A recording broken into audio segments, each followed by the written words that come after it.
estimados alumnos, buen día con todos. ¿Me están escuchando? Por favor, algunos de ustedes denme un comprendido que estamos en comunicación, si fueran tan amables. O el coordinador, señor Juan, por favor. Buenos días, profesor. Sí, se escucha. Ok, muy amable. Vamos entonces a empezar nuestra clase de hoy. A ver, vamos a poner en modo presentación. Ya está. Como ven ustedes, hoy día vamos a hablar, pues, de la coordinación química y el sistema inmune. Dos temas, ¿no? Bastante amplios, por cierto, sobre todo el primero. Debo decirles que los seres vivos somos sistemas con organización específica. Tenemos un nivel de coordinación muy alto, muy preciso. Y esto se debe a que nosotros los seres vivos en general estamos sometidos a una lucha constante por la supervivencia, como ustedes muy bien lo saben. Esto justamente fue lo que detectó Darwin, ¿no? Cuando postuló su teoría de la evolución. La vida, el fenómeno de la vida, el proceso evolutivo es una constante lucha por la supervivencia. Y como él sentenció hace mucho tiempo, sobreviven los más aptos. Y los menos aptos, los menos eficientes, van siendo relegados, van disminuyendo su población hasta que finalmente se extinguen. Entonces, esto demanda de cada ser viviente un alto nivel de precisión, de eficiencia, de coordinación, de planificación. ¿Correcto? Todos los seres vivos tenemos esta cualidad. Unos más desarrollada, por eso son los exitosos, ¿no? Los dominantes, y otros menos eficientes, son más escasos. Son las llamadas especies endémicas, que solamente existen en muy pocos lugares del planeta. Tienen el gran riesgo de extinguirse. Los exitosos son los que más abundan, porque son más eficientes. Entonces nosotros, dentro de ese marco de conceptos que les estoy postulando, ¿no? Planteando en esta clase, vamos a tocar el tema de uno de los sistemas de coordinación en los organismos superiores, vale decir, los organismos multicelulares o pluricelulares que hemos llegado a desarrollar tejidos y órganos. ¿Cuáles son los seres vivos que hemos llegado a ese nivel de evolución? Las plantas y los animales. El resto de organismos no han llegado a ese nivel de evolución, ni los hongos, ni los protistas, ni las bacterias, o monera, como también le llamamos los biólogos, ¿no? En estos organismos, plantas y animales, cuando estudiamos este tema, hemos encontrado dos sistemas de coordinación. Dos sistemas. Uno es el que vamos a tratar hoy día en la clase, la coordinación química o también llamada coordinación hormonal. Coordinación química o también llamada coordinación hormonal.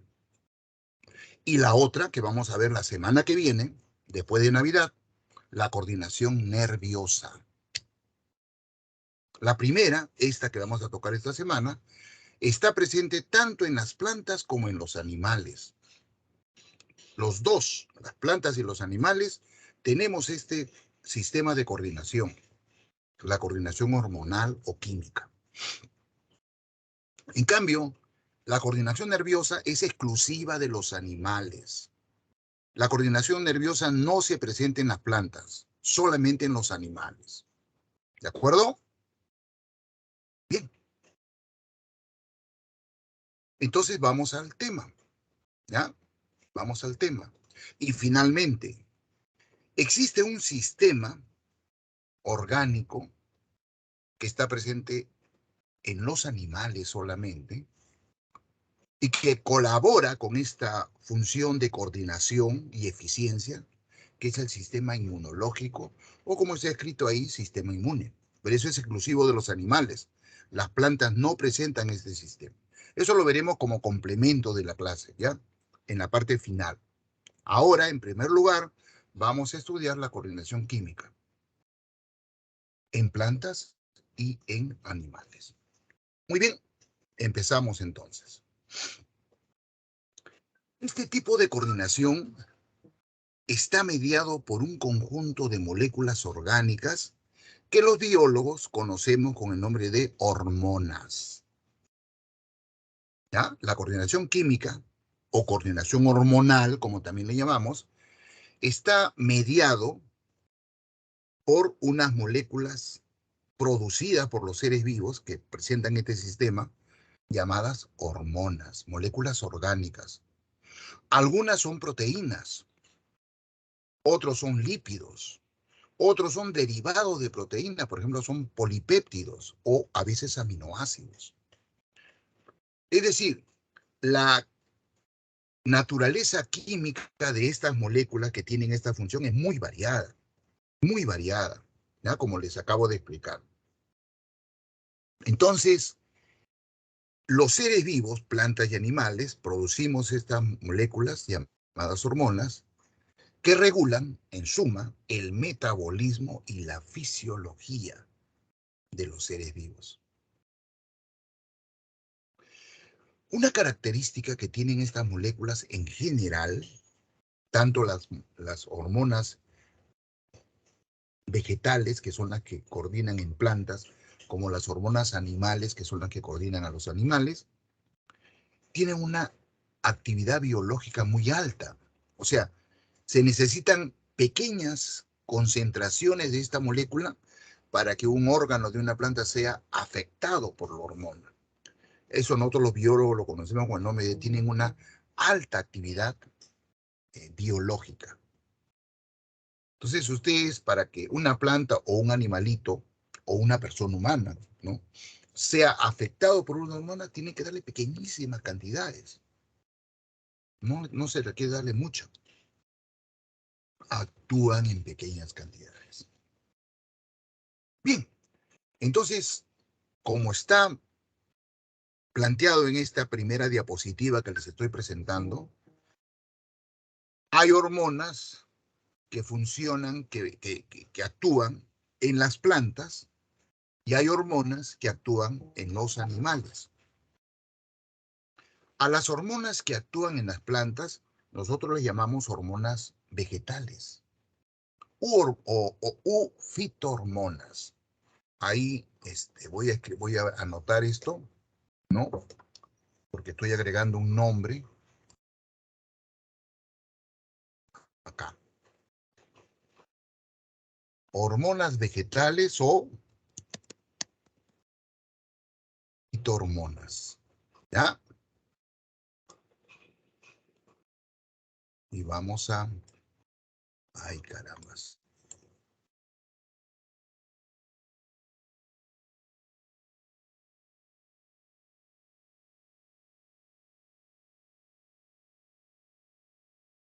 Poner en rojo lo que yo voy a escribir.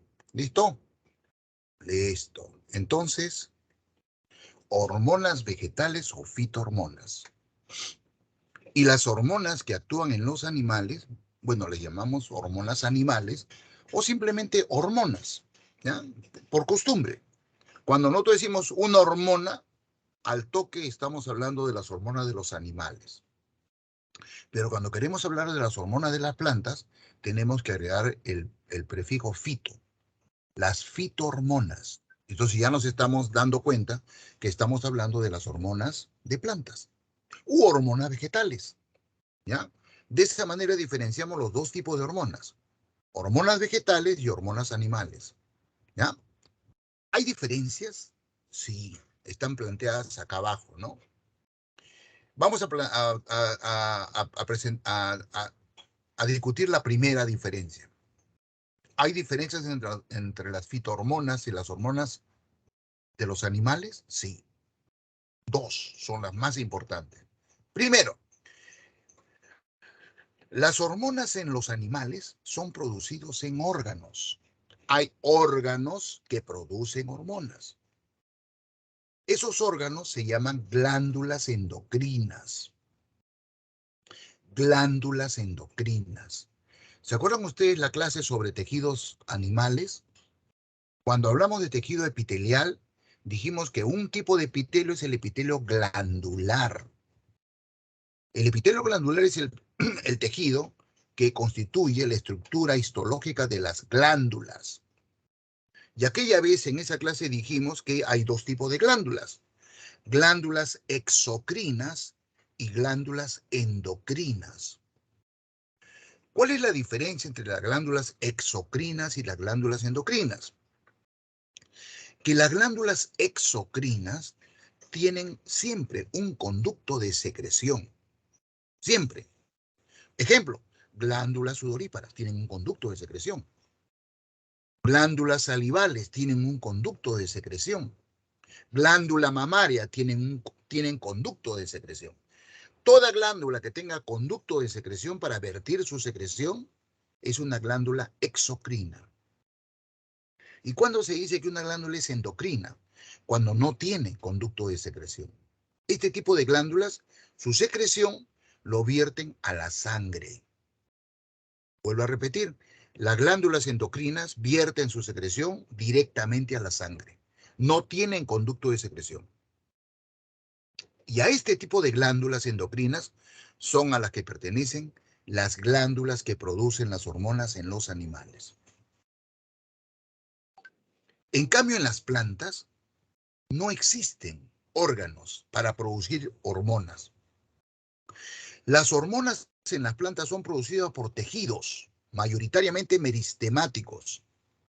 Son los meristemos los que producen y secretan las glándulas vegetales, perdón, ¿qué estoy hablando? Las hormonas vegetales o fitohormonas. ¿Ya? Entonces es una gran diferencia, ¿no? En los animales las hormonas son producidas por glándulas.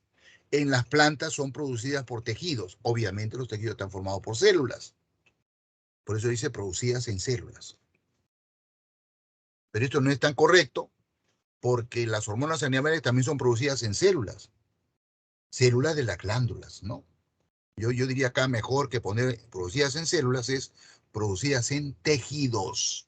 Tejidos, no órganos, no glándulas. Las plantas no tienen glándulas. Esa es una primera diferencia. Y una segunda diferencia es la que está en segundo lugar. Las hormonas vegetales o fitohormonas no son específicas respecto del órgano sobre el cual actúan. Es decir, por ejemplo, una hormona vegetal como la auxina, luego vamos a ver el nombre de esa hormona, ¿no? Una auxina actúa sobre el tallo, también puede actuar sobre las hojas, también puede actuar sobre la raíz, también puede actuar sobre las flores. O sea, no es específica respecto al órgano sobre el cual actúa, sobre el cual regula. En cambio, las hormonas de los animales, sí, no actúan sobre cualquier órgano, sino sobre un órgano específico, u órgano blanco, como llamamos los biólogos, ¿no? Por eso del blanco. Cuando uno hace tiro con una escopeta, uno no dispara a cualquier parte, uno apunta al blanco, a un punto específico. En ese sentido, las hormonas animales actúan sobre órganos específicos, sobre órganos blancos. Las hormonas vegetales no. Entonces, por favor, tengan en cuenta estos datos, estas ideas que les estoy planteando al introducirlos al tema, porque son ideas que son traducidas a preguntas que les puede tocar en el centro pre o en el examen de admisión a la Universidad de San Marcos. ¿Ya? Entonces, listo. Esto desde el punto de vista general sobre las hormonas, sobre la coordinación química o la coordinación hormonal. Ahora, enseguida, vamos a hablar de la coordinación hormonal en plantas, primero, luego la coordinación hormonal en animales. Y terminamos la clase hablando sobre el sistema inmunológico o sistema inmune. ¿Está claro, estimados alumnos, hasta acá? ¿Tomaron nota de todo lo que dije? Sí, profesor. Muy bien. Entonces, seguimos, continuamos.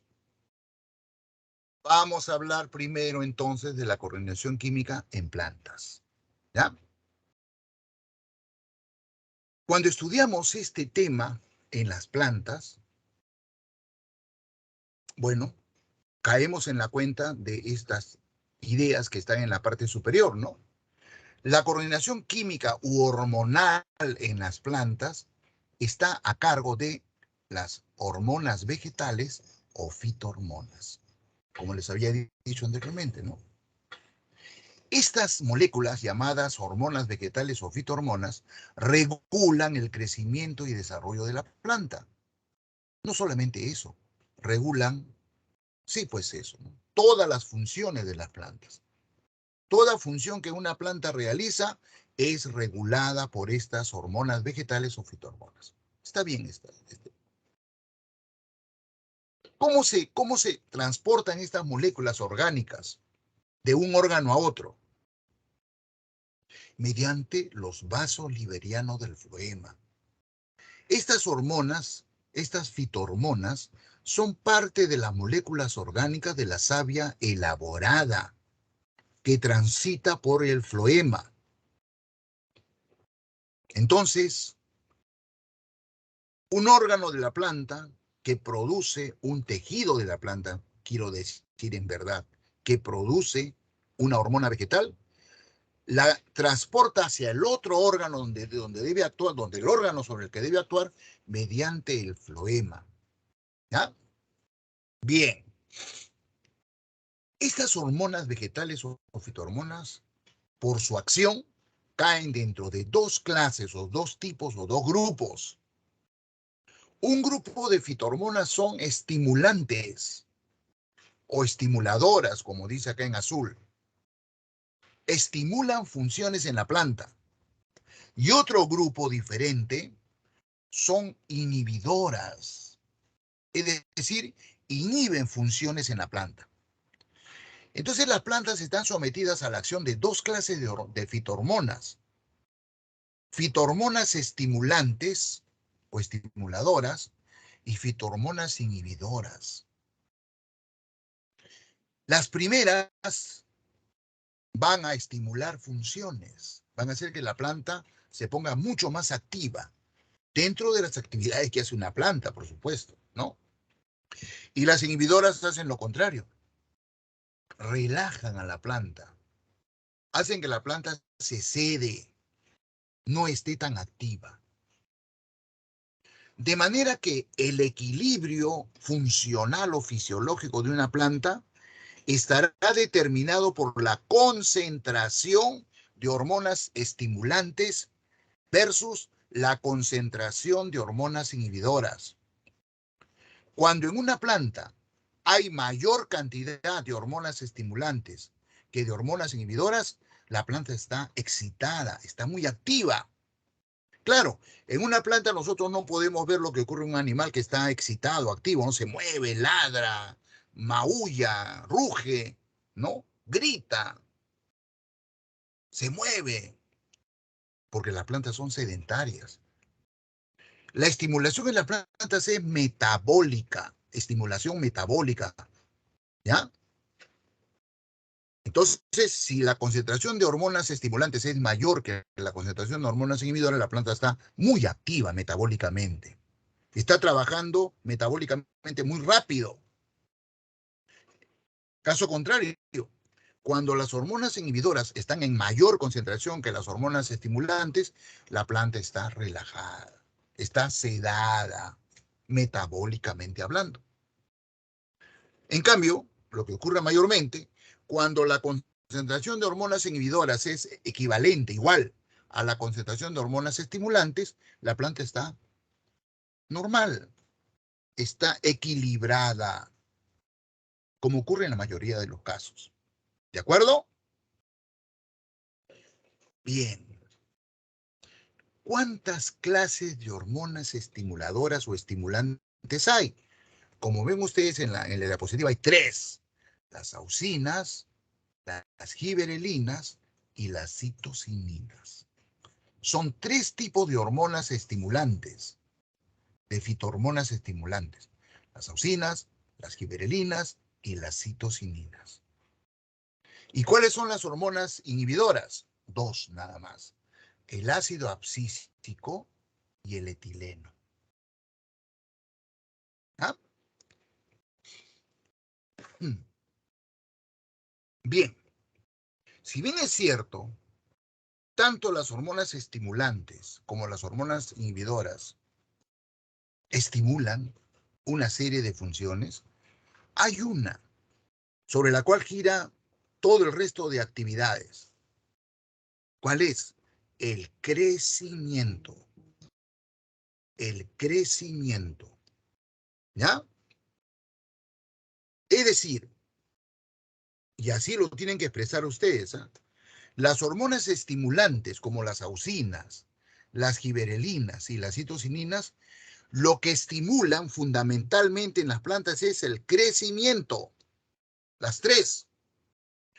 Lo hace cada una de una manera particular, pero diferente a la otra.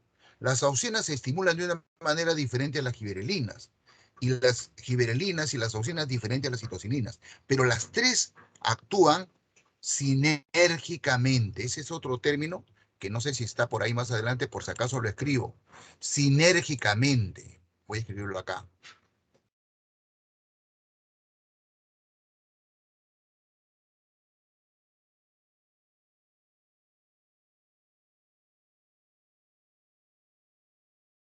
Actúan sinérgicamente. ¿Qué significa? Vamos a ver, subirlo un poquito. ¿Qué significa eso? Que actúan en colaboración. Las auxinas estimulan el crecimiento de la planta, las giberelinas también, de otra manera, pero van en el mismo sentido que las auxinas, y las citocininas del mismo modo. ¿Ya? El crecimiento, no se olviden. Y las hormonas inhibidoras hacen lo contrario, inhiben el crecimiento. El ácido abscísico inhibe el crecimiento en la planta y el etileno también. ¿Ya? El crecimiento. Por lo tanto, esta sería una pregunta de examen. Si las hormonas estimulantes estimulan el crecimiento en la planta, ¿qué función será la principal, la que es estimulada, la que produce crecimiento en los órganos de la planta? Pregunta de examen, ¿eh? ¿Alguien puede responderme? ¿Se aventura a darme una respuesta? ¿Qué función de las células de la planta son las que estimulan las auxinas, las giberelinas y las citocininas? Si las 3 hormonas estimulan el crecimiento de la planta. La división celular. La división celular. Estas 3 hormonas estimulantes, auxinas, giberelinas, citocininas, lo que estimulan es la división celular. Gracias a estas hormonas, las células de un tejido, de un órgano, de una planta se dividen más rápidamente y por lo tanto eso produce crecimiento. Pero la división celular también depende de el metabolismo biosintético. Si una célula vegetal produce más rápido proteínas, carbohidratos, lípidos, esa célula, su biomasa aumenta hasta que llega un punto en el cual esa célula ya no puede soportar mayor cantidad de moléculas, de masa. Entonces opta la decisión de dividirse y producir 2 células hijas. Entonces todo está relacionado. ¿Ya? Y obviamente las fitohormonas inhibidoras en lo contrario, inhiben la división celular y como consecuencia de ello inhiben el crecimiento. Muy bien, estimados alumnos. ¿Claro? ¿Les queda claro?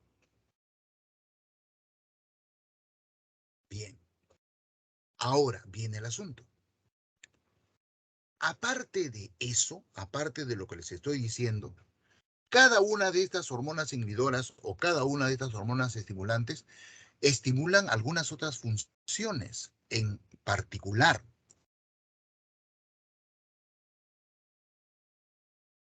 Pero vamos a hablar de eso luego, ¿ya? ¿Cuál es la molécula precursora a partir, bueno, disculpen, estoy un poquito enredadito en este momento. ¿Qué tipo de tejidos vegetales producen las hormonas estimulantes? Como ustedes ven acá en la parte superior, los meristemos. Los meristemos. Estas fitohormonas estimulantes llamadas auxinas son producidas en meristemos primarios, meristemos apicales. Acá ven ustedes, acá. Este es un meristemo apical. Aquí se producen las auxinas. ¿Ya? Y las giberelinas también se producen en los meristemos. Y las citocininas también en los meristemos. Y las hormonas inhibidoras en los meristemos, pero también en algunos otros tejidos ya adultos, parénquimas, pero mayormente en meristemo. Bien. Las auxinas se sintetizan a partir de un derivado de un aminoácido aromático. Ese aminoácido aromático es el triptofano. El triptofano es un aminoácido que tiene un anillo bencénico llamado anillo indol. Voy a escribirlo.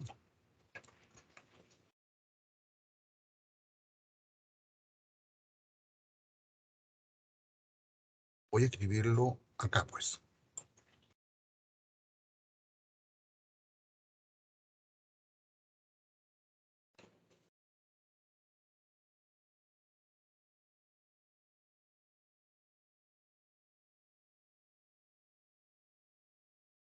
¿No? Voy a jalarlo acá. Ahí está. ¿No?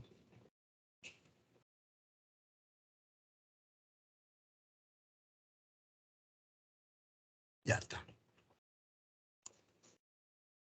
Entonces, en las hojas, como producto de la fotosíntesis, se produce este aminoácido, juntamente con la glucosa, la maltosa, etcétera, ¿no? El triptofano, este aminoácido. Este aminoácido es llevado con la savia elaborada por el floema hacia un meristemo. Y en el meristemo, las células del meristemo agarran esta molécula, este aminoácido llamado triptofano, y le quitan el radical amino, NH2. Entonces, ya no es triptofano, es el anillo indol con un grupo carboxilo COH. A esa molécula derivada del triptofano, que ya no tiene el grupo amino, se le llama ácido indol acético. O como se le conoce oficialmente en sus siglas en inglés, ¿no? Indol acetic acid, indol acetic acid, ácido indol acético. IAA. Lo convierte en el meristemo en ácido indol acético. Y esa molécula, el ácido indol acético, es el que es la base química, estructural de todas las auxinas. Por eso que dice que las auxinas están relacionadas con el ácido indol acético. ¿Correcto? Bien. Estas fitohormonas estimulantes, llamadas auxinas, estimulan el crecimiento de la célula actuando a nivel de la pared celular. Estimulan la formación de raíces adventicias y laterales. Estimulan la diferenciación de los tejidos conductores, floema y xilema. Y producen respuestas fototrópicas y geotrópicas. O sea, vale decir, son responsables del crecimiento del tallo. El crecimiento del tallo hacia arriba, buscando luz, nosotros lo conocemos con el nombre de fototropismo. Y el crecimiento de las raíces, buscando agua, ¿no? Se llama geotropismo. Por eso es que se dice que las auxinas producen respuestas fototrópicas y geotrópicas.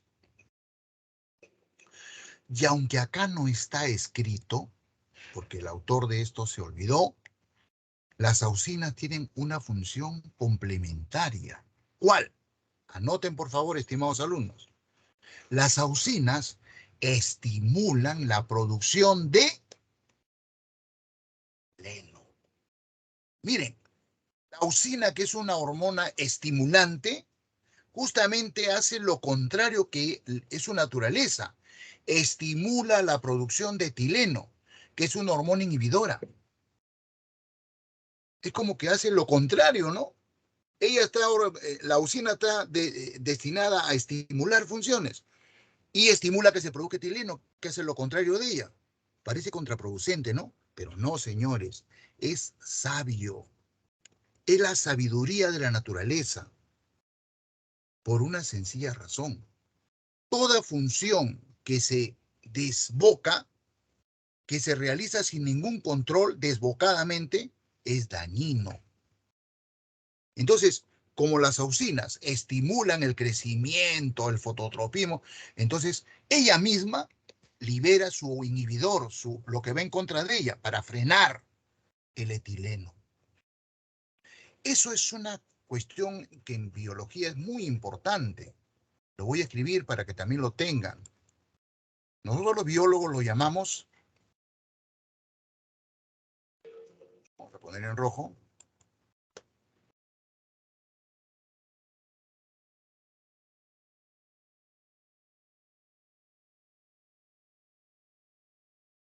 vamos a ver, control por retroalimentación. O algunos que leen textos, ¿no? En inglés se le conoce como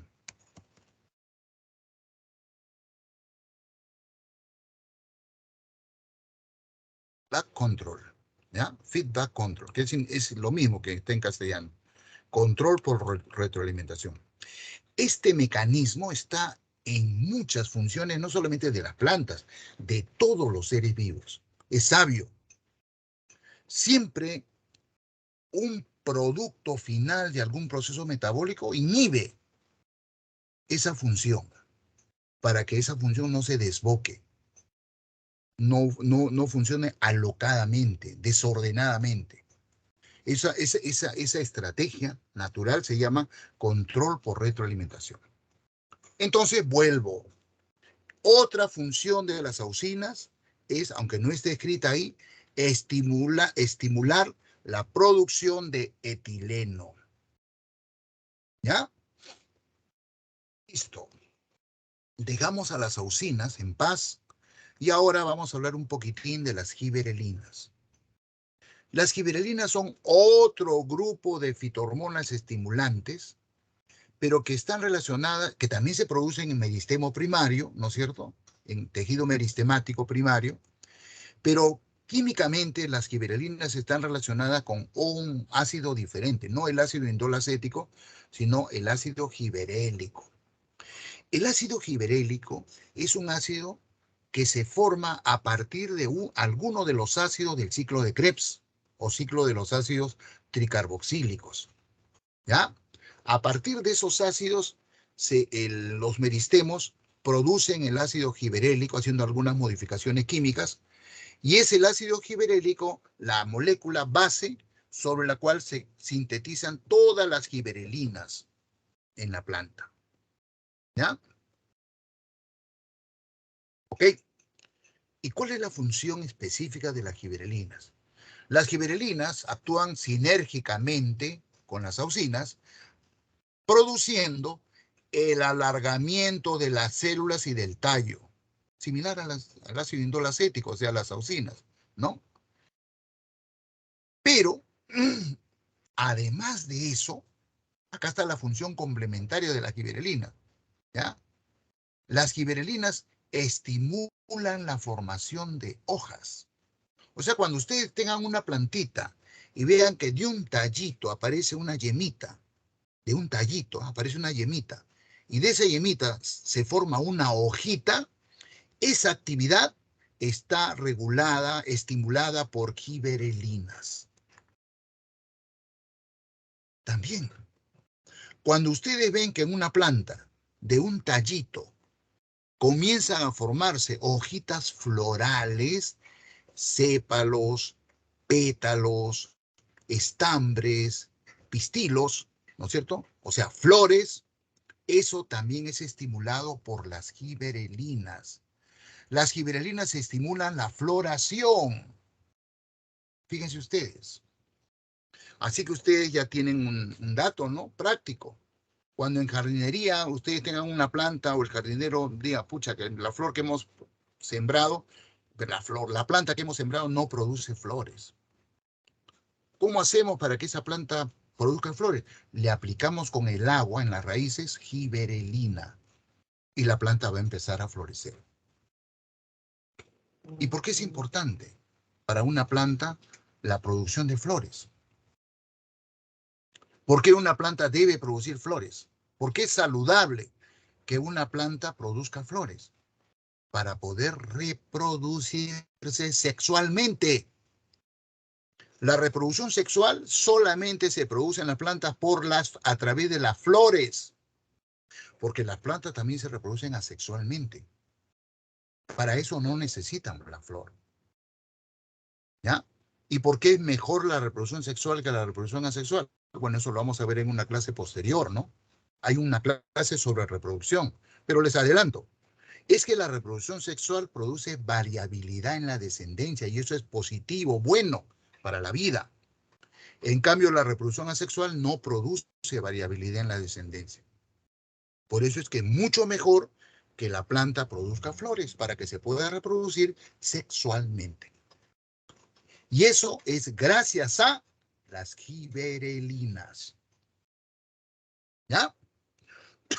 Finalmente, otra función complementaria a estimular el crecimiento que tiene la gibberelina es que gracias a ella, a las gibberelinas, las semillas germinan. Ustedes saben lo que es la germinación de la semilla, ¿no? Una semilla cuando cae en el suelo, pues, ¿no? En la tierra, si hay humedad, temperatura, todo es propicio, la semilla revienta. Eso se llama germinación de la semilla. Se estimulan unas enzimas y la semilla desarma sus envolturas y nace una plantita nueva. La semilla contiene el embrión, el bebé, el hijito de la planta. ¿Ya? Es muy importante para la vida vegetal. Una semilla jamás germinará si no tiene suficiente gibberelina, fíjense ustedes. La gibberelina es la responsable de eso, de que la semillita, una vez que cayó en un sitio adecuado, logre su nacimiento. Deje salir al bebé, a la plantulita, a partir de la cual va a crecer una nueva planta. No se olviden, por favor, estimados alumnos, si bien es cierto, estas tres hormonas estimulantes, auxinas, gibberelinas y citocininas, en principal, estimulan el crecimiento, tienen funciones complementarias. Y eso es a lo que ustedes tienen que ponerle atención, porque eso le van a tomar en el examen. ¿Cuál es la función complementaria de las auxinas? Estimulan la producción de etileno, aunque no esté escrito acá. No se olviden. Las auxinas, además de hacer todo esto que está escrito acá en la diapositiva, estimulan la producción de etileno. Las gibberelinas, además de estimular el crecimiento, estimulan la formación de las hojas, estimulan la floración y estimulan la germinación de la semilla. ¿Correcto? Bien. Finalmente, vamos a hablar de las citocininas. Las citocininas son otro grupo de hormonas de fitohormonas estimulantes que, a diferencia de las auxinas y la gibberelina, que se derivan de ácidos orgánicos, el ácido indolacético y el ácido gibberélico, las citocininas son unas fitohormonas que derivan de una base nitrogenada. ¿Se acuerdan de las bases nitrogenadas? Son 4, ¿no? Adenina, timina, citosina y guanina. Una de las 4, la adenina, es la base, el precursor a partir del cual los meristemos producen citocininas. Obviamente, las citocininas, al actuar sinérgicamente con las auxinas y las gibberelinas, estimulando el crecimiento de las plantas, O sea, en el caso de la citocinina, específicamente, estimula la mitosis, el aumento de la síntesis de ADN, ARN y proteína, obvio, ¿no? ¿Se dan cuenta cómo la estimulación viene de modo diferente? Favorece el alargamiento de frutos y semillas, pero acá está la función complementaria. Además de todo eso, la citocinina tiene una función complementaria. ¿Cuál? Inhibe el amarillamiento de las hojas. O sea, mejor dicho, previene la senescencia. ¿Qué cosa es la senescencia? La senescencia es un término que usamos los biólogos para referirnos al envejecimiento, que en las plantas se llama marchitamiento. Las estructuras de una planta se marchitan, senecen, envejecen. ¿Ya? Estas hormonas vegetales estimulantes llamadas citocininas evitan eso. O sea, fabuloso, ¿no? Es la fitohormona de la eterna juventud.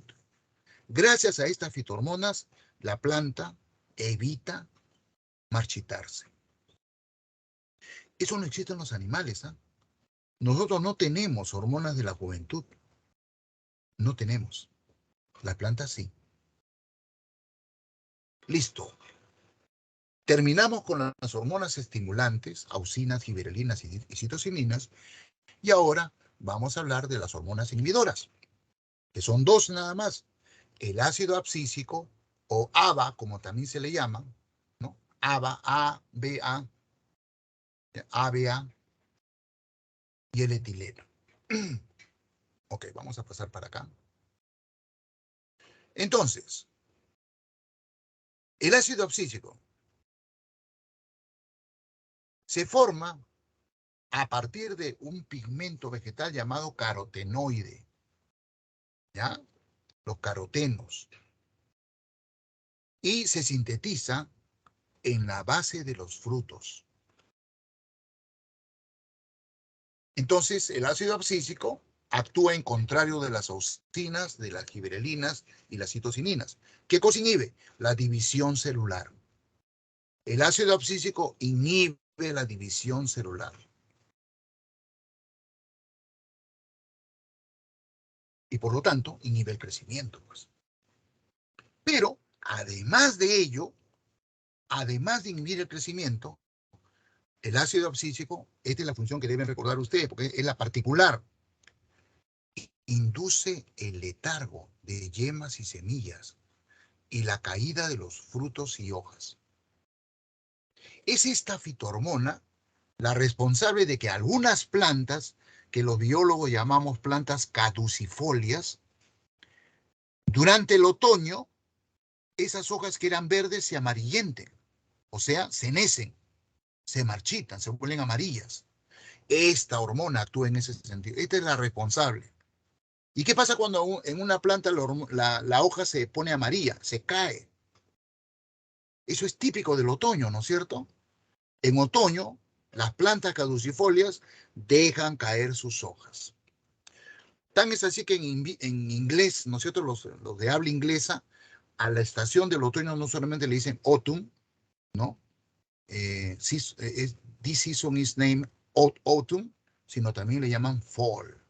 Fall significa en inglés caída, porque característicamente en otoño las hojas de algunas plantas se caen de fall, ¿no? ¿A qué se debe ese marchitamiento de las hojas y la caída? Al ácido abscísico. ¿Y por qué es importante eso? Porque gracias a esa actividad las plantas renuevan el material foliar para en la siguiente estación de primavera y verano hacer una fotosíntesis más eficiente. Por otro lado, esta hormona, esta fitohormona inhibidora, tiene otra función importantísima. Esta fitohormona llamada ácido abscísico es la responsable de que los frutos maduros se caigan. ¿Cómo? Este ácido abscísico hace que el tallito que soporta el fruto se debilite, se marchite. Y al debilitarse, al marchitarse, ese tallido ya no puede soportar el peso del fruto y el fruto cae. ¿Y por qué es importante para la planta que el fruto caiga? Porque está maduro. Porque el fruto contiene adentro la semilla. Y no se olviden ustedes que en la semilla está el bebé. Una planta que tiene frutos es una planta que está embarazada, está preñada. Y lo más importante para ella es el bebé, las semillas. Las semillas están atrapadas dentro del fruto. Entonces, cuando el fruto cae, queda expuesta a que los animales se coman el fruto. Y la planta ha hecho que el fruto sea delicioso, jugoso, rico, dulce. Estimula a comérselo, porque la planta necesita eso. Cuando un animal se come la fruta, el fruto, libera la semilla, que es lo que la planta quería. ¿Se dan cuenta de lo importante que es el ácido abscísico? ¿Ah? Y aparte de ello, otra cosa importante. Esta fitohormona inhibidora también tiene esta función.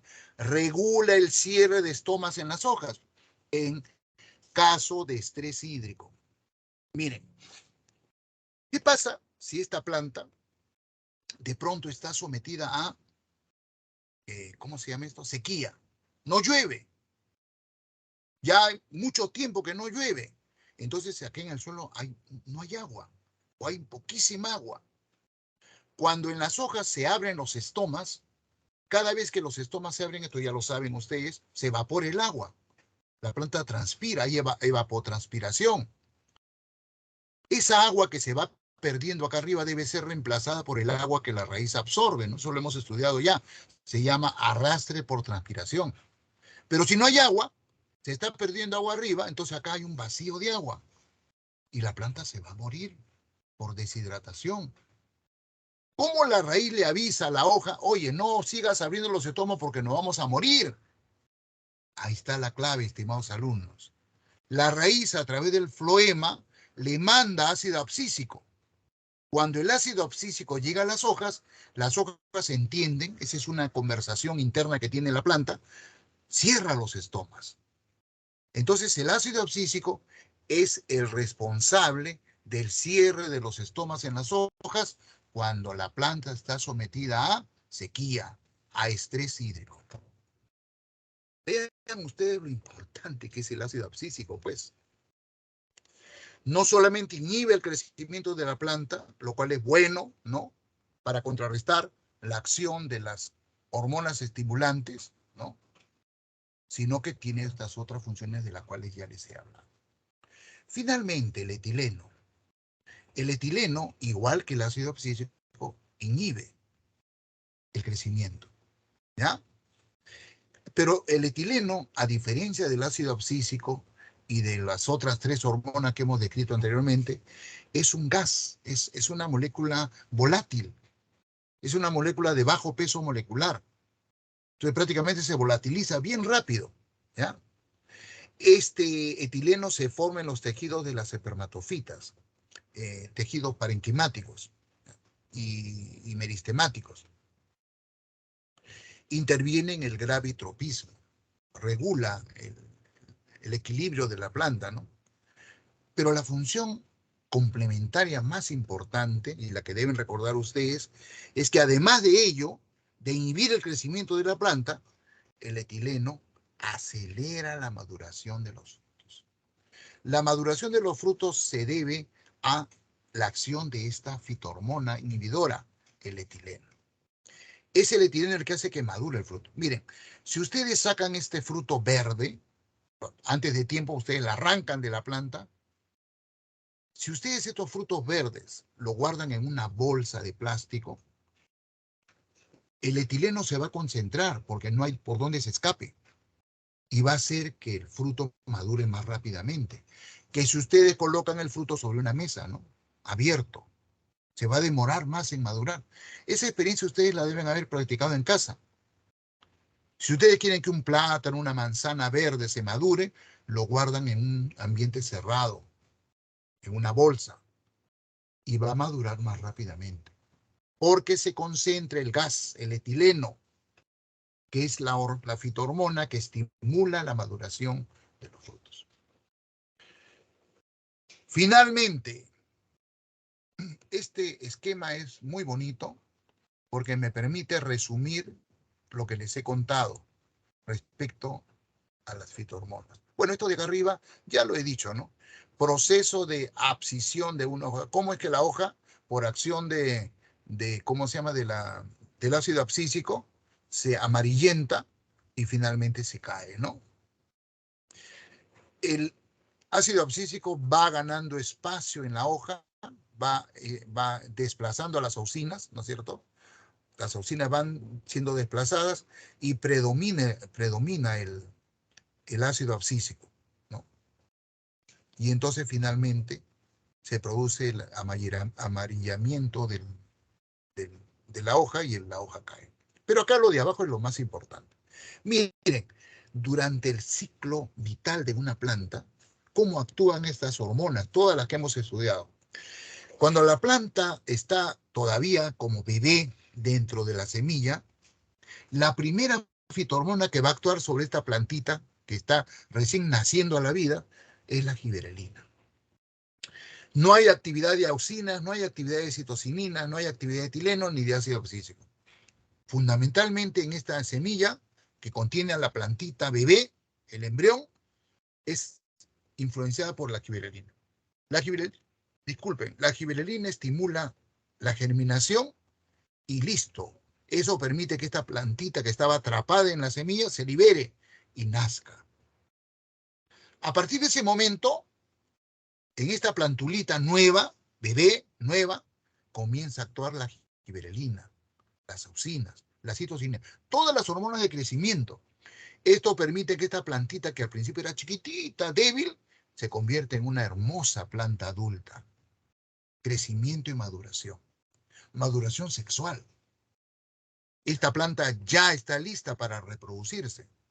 Sigue actuando la giberelina, produce flores para poder reproducirse, sigue actuando las auxinas, las citocininas, pero ya empezó a actuar el etileno, frenando esta actividad de las giberelinas, auxinas, citocininas, fundamentalmente sobre las auxinas, ¿no? Miren ustedes, todavía no hay actividad de ácido abscísico. La giberelina hace que se desarrolle el fruto, las auxinas siguen fomentando el crecimiento de la planta, la citocinina también, y el etileno la maduración del fruto. Todavía no actúa el ácido abscísico. Finalmente esta planta comienza a envejecer y entonces recién actúa el ácido abscísico. El ácido abscísico es la hormona del envejecimiento, de la senescencia. Estimula la senescencia, ¿no? Y el etileno colabora en eso. Entonces la planta que era frondosa, ¿no? Llena de vida, se va convirtiendo en una planta vieja y finalmente muere. Algunas plantas tienen mecanismo de mantenimiento, de resucitación. Ese estado se llama dormancia, ¿ya? Y está gestionada por el ácido abscísico. Entonces, en esta tablita ustedes tienen un resumen de todo lo que hemos hablado anteriormente, pero no puedo mover, ahora sí, ¿no? De todo esto. ¡Listo! Con eso terminamos el tema coordinación hormonal en plantas. Y ahora vamos a hablar de lo mismo, pero en animales. ¿Ya? Y vamos a tomar como modelo al sistema endocrino humano. Bien. En los animales en general y en los seres humanos en particular, las hormonas, como ya lo he dicho, son producidas no por tejidos, sino por órganos. Esos órganos se llaman glándulas endocrinas. ¿Ya? Y en el sistema endocrino humano, estas glándulas que producen las diferentes hormonas son la pituitaria o glándula hipófisis, el hipotálamo, la glándula pineal, la glándula tiroides, las glándulas paratiroides, el timo, las glándulas suprarrenales o glándulas adrenales, el páncreas endocrino y las gónadas, testículos y ovarios, en su función de glándulas endocrinas. Todo este conjunto de glándulas forma el sistema endocrino. ¿Ya? Entonces, estas glándulas vierten su secreción, que son hormonas, al torrente sanguíneo. Estas hormonas son conducidas por el torrente sanguíneo hacia los órganos donde va a actuar esta hormona. Vean ustedes, acá tienen ustedes la razón por la que las hormonas animales no actúan inespecíficamente, sino específicamente sobre un órgano blanco. Estas son células de algún órgano. Se llaman células receptoras. ¿Ya? Células receptoras. Para que esta célula de un órgano sea afectado, estimulado por esta hormona, tiene que tener una molécula orgánica que se llama receptor hormonal. En algunos casos, estas moléculas orgánicas que actúan como receptores hormonales están en la superficie, en la membrana de la célula, como es en este esquema que estamos viendo.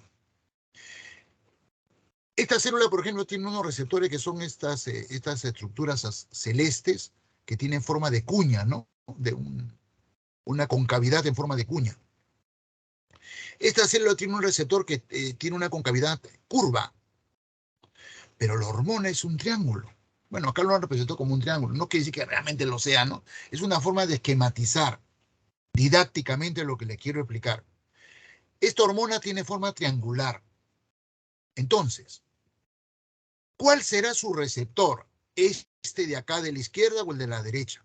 Obviamente es el de la izquierda, porque justamente se complementa esa concavidad aguda con el triángulo. El triángulo va a entrar perfectamente en ese espacio. Por lo tanto, este receptor de la izquierda es el receptor específico de esta hormona triangular. Significa que esta hormona triangular va a tener efecto sobre esta célula diana y no sobre esta célula de la derecha. ¿Por qué? Porque el receptor no se une a la hormona, no es complementaria estructuralmente hablando. Por eso esta célula de la derecha se llama célula no diana, no blanco. En cambio, la de la izquierda es la célula diana o célula blanca. Esta es la razón por qué en los animales en general y en los humanos en particular, las hormonas actúan sobre órganos específicos. ¿Correcto? ¿Ya? Esto no existe en las plantas. En las plantas, las células no tienen receptores hormonales. Un ácido abscísico actúa sobre la hoja, actúa sobre el fruto, actúa sobre el tallo. Una auxina actúa sobre la hoja, sobre el tallo, sobre la raíz. No tienen este mecanismo de acá. En los animales sí. Las hormonas actúan solamente sobre órganos blancos. Ahora, esto es en general. En particular, el receptor hormonal puede estar ubicado en la membrana, como en este caso, ¿no? Como ocurría acá, pero también puede estar dentro, en el citoplasma. Vean ustedes, dos situaciones. A la izquierda, esta estructura verde oscura es el receptor hormonal. Acá está el nombre, ¿no? Receptor hormonal. Aquí, el receptor hormonal está dentro, a la derecha, en el citoplasma. ¿Ya? No se olviden de eso. Bien.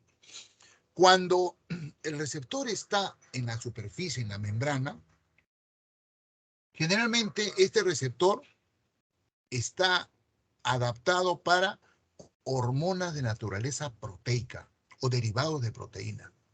En otras palabras, moléculas hidrosolubles, solubles en agua. Las proteínas son moléculas solubles en agua, son hidrofílicas. Cuando las hormonas son hidrofílicas, ¿no es cierto?, solubles en agua, como son las hormonas proteicas, su receptor hormonal está en la superficie de la célula, en la membrana celular. ¿Ya? Fíjense, este receptor, que es una molécula orgánica, generalmente es una proteína, está adjunta, cerca, ligada a esta otra proteína. Esta proteína verde claro es una enzima. Se llama adenilato ciclasa. Cuando el receptor está solo, libre, la adenilato ciclasa está inactiva. Esta enzima no está activa, está inactiva.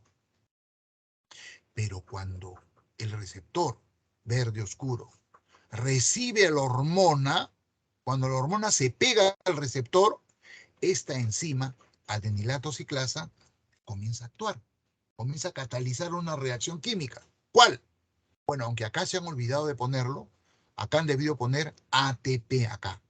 ATP, adenosín trifosfato. Parte del adenosín trifosfato que produce esta célula, la adenilato ciclasa lo convierte en AMP cíclico. Esa es la actividad del adenilato ciclasa.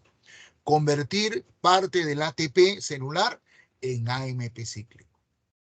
Cuando el AMP cíclico alcanza una concentración crítica, esa es una señal química para esta célula, para que esta célula entre en acción. Por eso es que al AMP cíclico los biólogos le llamamos segundo mensajero, en alusión al ARN mensajero, ¿no? Es una señal química. La presencia de este AMP cíclico hace que muchos genes se activen. ¿Y cómo se activa un gen? Porque se transcribe a ARN mensajero. Y ese ARN mensajero llega al ribosoma y se convierte en proteínas. Y estas proteínas realizan funciones en la célula. O sea, en otras palabras, en conclusión, cuando la hormona se une a su receptor, la célula que ha estado en reposo se vuelve activa, comienza a actuar, comienza a producir proteínas y a funcionar. Cuando la hormona finalmente se suelta nuevamente y el receptor hormonal queda nuevamente libre, esta enzima se inactiva de nuevo. Ya no produce más AMP cíclico. Este AMP cíclico no es eterno, es temporal. Se desnaturaliza, desaparece, y al desaparecer el AMP cíclico, ya no hay expresión de genes. La célula entra nuevamente en reposo. Hasta que llegue nuevamente la hormona, se pega al receptor, se active la adenilato ciclasa, se produzca nuevamente la aparición del AMP cíclico y así sucesivamente. ¿De acuerdo? Bien. Veamos la imagen de la derecha. En este segundo caso, el receptor no está en la superficie, está adentro en el citoplasma. Acá está, receptor. Y la hormona, en este caso, no es una hormona proteica, es una hormona esteroidea. Los esteroides, como ustedes muy bien saben, son lípidos. Los esteroides son hormonas lipídicas. Eso le permite a esta hormona penetrar la bicapa de fosfolípidos de la membrana. En este caso, la hormona entra al citoplasma. Y cuando la hormona entra al citoplasma, se une a su receptor. Este hecho, cuando el receptor está unido a la hormona dentro del citoplasma, este complejo hormona-receptor hormonal es el mensajero, es el segundo mensajero. Esta molécula es la que activa genes y hace que se sinteticen proteínas y la célula entre en actividad.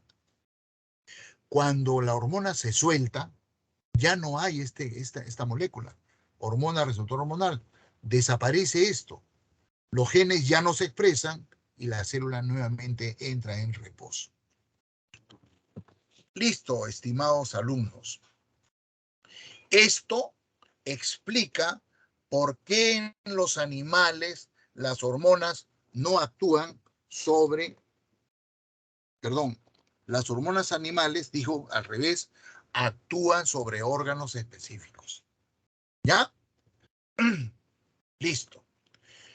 Un check con ustedes. ¿Está claro? ¿Me están entendiendo, estimados alumnos, lo que estoy explicando? Sí, profesor. Perfecto. Ok. Dicho esto, entonces vamos a revisar el sistema endocrino humano como modelo de sistema endocrino de los animales. Ya lo he dicho, el sistema endocrino humano está formado por varias glándulas endocrinas, ubicadas en diferentes partes de nuestro cuerpo. Pero de todas ellas, la glándula más importante es esta chiquitita, la pituitaria, la glándula pituitaria, o mejor llamada glándula hipófisis. Creo que el término está más adelante. Acá está. Hipófisis. Pues no lo escribo porque acá está. ¿Ya? Glándula hipófisis o glándula pituitaria. Son sinónimos. Esta glandulita está en la base del encéfalo, dentro de la caja craneana. Es bien chiquitita, no pesa ni medio gramo.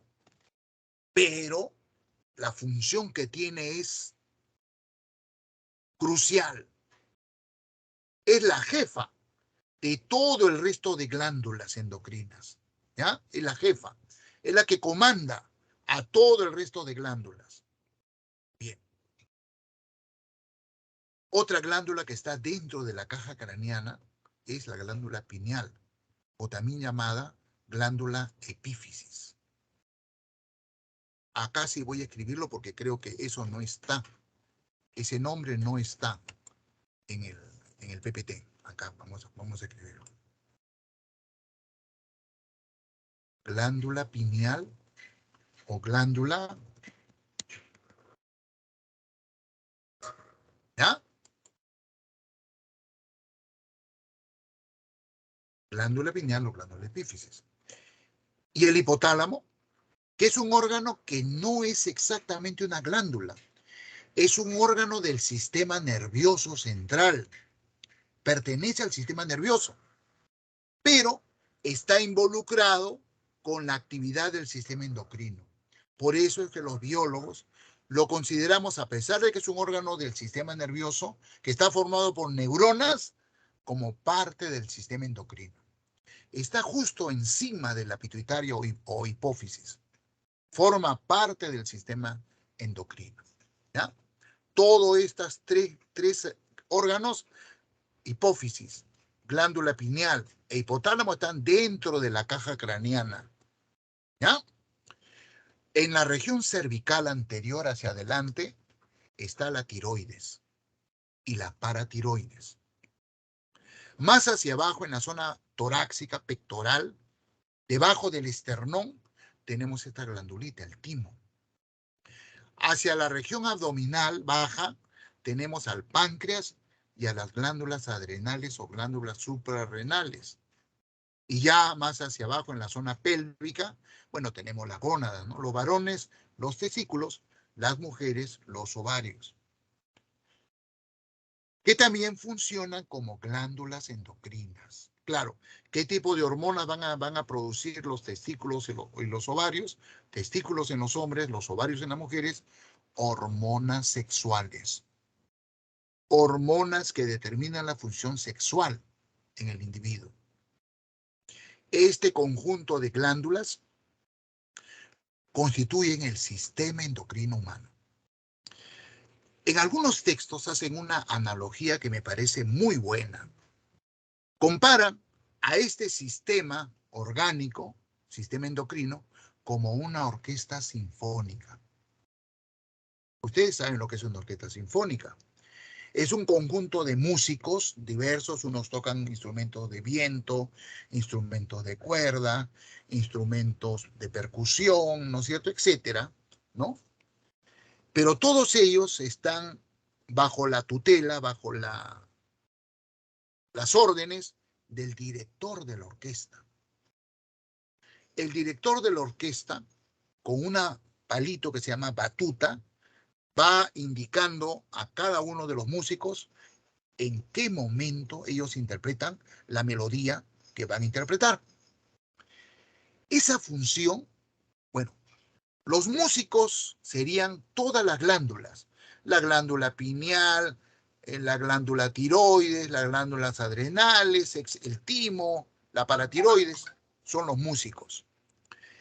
Y el director de la orquesta es la hipófisis o glándula pituitaria. Él es el director, es el que gobierna las otras glándulas, porque produce unas hormonas que se llaman hormonas trópicas, que regulan el funcionamiento del resto de glándulas endocrinas. Sin embargo, la hipófisis subpituitaria tampoco actúa a su libre albedrío. Está regulado por el hipotálamo que está arriba. El hipotálamo es el que le da órdenes a la hipófisis subpituitaria. ¿Cómo? Comparando con la orquesta sinfónica. El hipotálamo es el que escribe la partitura. El director de la orquesta no hace que los músicos toquen lo que le da la gana a él, sino lo que está escrito en la partitura. ¿Quién escribe la partitura? El hipotálamo. O sea que el jefe máximo de todo este sistema es un órgano del sistema nervioso, el hipotálamo. Subordinado al hipotálamo está la hipófisis subpituitaria. Y subordinado a la hipófisis subpituitaria está todo el resto de glándulas. Conclusión. El sistema endocrino está bajo la coordinación del sistema nervioso. Los dos sistemas actúan sinérgicamente, no uno aparte del otro. Los dos están conectados a través del hipotálamo, el sistema endocrino y el sistema nervioso. Finalmente, nuevamente lo que le dije hace un momento en la planta, el control por retroalimentación o feedback control. Las hormonas que producen cada una de estas glándulas lo vierten a la sangre. Esas hormonas están circulando por la sangre y pasan por el hipotálamo. El hipotálamo actúa como un monitor, es un sistema que monitorea. Cuando alguna de estas hormonas está en demasiada concentración, el hipotálamo capta eso. Pucha. Por ejemplo, la tiroxina, que es una hormona que produce la tiroides, está demasiado elevada. El hipotálamo detecta eso mediante la sangre que pasa por el hipotálamo y le da la orden a la pituitaria. Le dice, ya no. Haz que la tiroides ya no produzca tiroxina. Le manda una señal química y la hipófisis deja de producir la hormona trópica que estimula la tiroides. De manera que la tiroides ya no produce tiroxina, ya no. Y al no producir tiroxina, la concentración de tiroxina en la sangre baja. Y el hipotálamo se queda tranquilo. Ajá, perfecto. Eso es lo que quería. ¿Se dan cuenta ustedes cómo ese es exactamente el control por retroalimentación? El producto de esta glándula, la tiroxina, es lo que determina que el hipotálamo diga, ya no, que no se produzca. Lo hace a través de la pituitaria. Feedback control. Control por retroalimentación. Nada puede ser extremo. Todo tiene que estar controlado. ¿De acuerdo? Pero la tiroides ya no produce entonces tiroxina. La tiroxina baja a niveles calamitosos. El hipotálamo también se da cuenta. Ucha, ya no hay tiroxina. Cambia. Le manda la señal química a la pituitaria y le dice, oye, produce la hormona tirotrópica, la hormona trópica que va a activar a la tiroides. La pituitaria suelta la hormona tirotrópica a la sangre, llega a la tiroides y la tiroides nuevamente empieza a producir tiroxina. Así funciona este sistema. Fino, muy fino, permitiendo que el organismo actúe de manera eficiente. ¿Estoy siendo claro, estimados alumnos? Están llevando, ¿no?, la clase. Sí, profesor. Sí, profesor. Muy bien. Entonces, ahora lo que nos queda para terminar con esto y pasar al sistema inmunológico es hablar de cada una de las glándulas. Y obviamente hemos concluido hasta acá que los dos órganos más importantes del sistema endocrino son la hipófisis o pituitaria y el hipotálamo. Definitivamente. Entonces vamos a comenzar hablando de ellos. De la hipófisis y del hipotálamo. ¿Ya? Vamos. Ahí está. Ubicado en la caja craneana. La hipófisis es una glandulita chiquita, muy chiquita. Ya le dije, no pesa ni medio gramo. Se ha pesado varias hipófisis de varios cadáveres de seres humanos y el peso que arrojan es 0.47 y pico gramos. En otros 0.46 y pico gramos. Chiquitísima. Y miren ustedes la función tan importante que tiene. Vista la pituitaria o hipófisis anatómicamente, parece una pera de boxeo. ¿Han visto ustedes esa perita con lo que los boxeadores entrenan? Que está colgada del techo. Los boxeadores tiran puñetes ahí, ¿no? Ya, se parece mucho. La pituitaria o hipófisis tiene dos lóbulos. Un lóbulo anterior, o sea, hacia acá, hacia la parte delantera del cuello, ¿no? Hacia la nariz, digamos, y un lóbulo posterior. El lóbulo anterior no está escrito acá, voy a escribirlo, porque deben ustedes tener ese dato, carambas, perdón. Deben tener ese dato, voy a escribirlo. El lóbulo anterior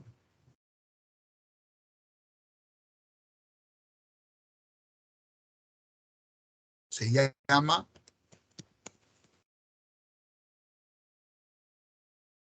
adenohipófisis. Y el lóbulo posterior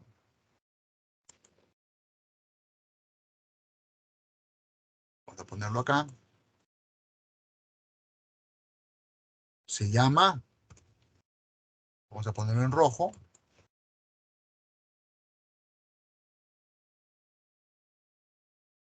neurohipófisis. Ahora van a ver ustedes por qué. Listo, vamos a poner nuevamente en modo presentación. Listo. Vuelvo a repetir. La glándula hipófisis o pituitaria está constituida por dos lóbulos.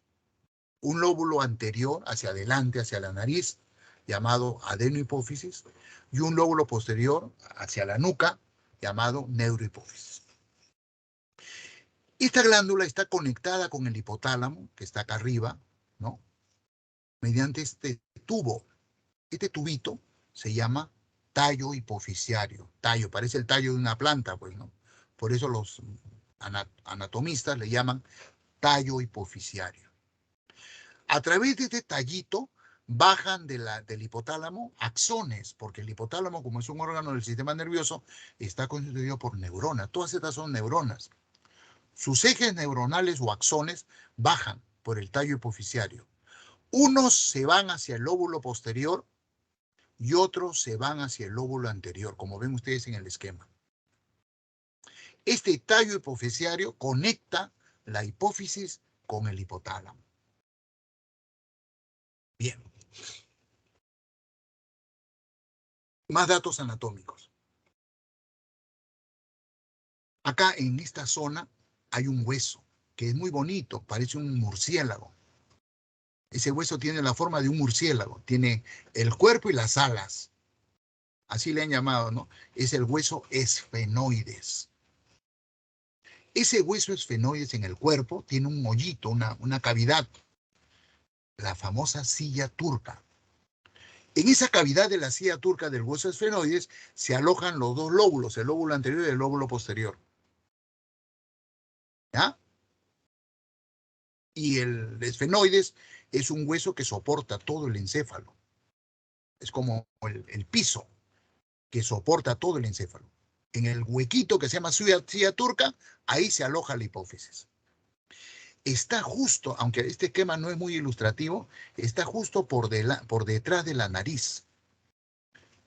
Y de ahí viene su nombre pituitaria. Cuando se comenzaron a hacer los primeros estudios en cadáveres humanos,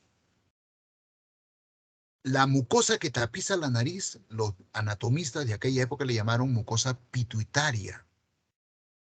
Y como esta glandulita estaba justo por detrás de las fosas nasales, ellos creían que esta mucosa de la nariz era secretada por esta glandulita. Entonces, como esta mucosa se llama mucosa pituitaria, a la glándula le pusieron glándula pituitaria. De ahí viene el nombre de pituitaria, ¿no? Pero después se dieron cuenta que no tenía nada que ver con la mucosa nasal, que su función era totalmente diferente. Así que la rebautizaron como glándula hipófisis. Por eso es que en los textos de anatomía, actualmente a esta glandulita se le llama glándula pituitaria o glándula hipófisis. ¿Ya? Ok.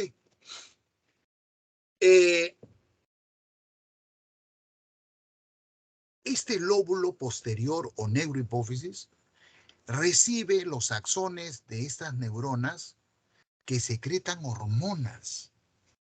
Estas neuronas son secretoras de hormonas.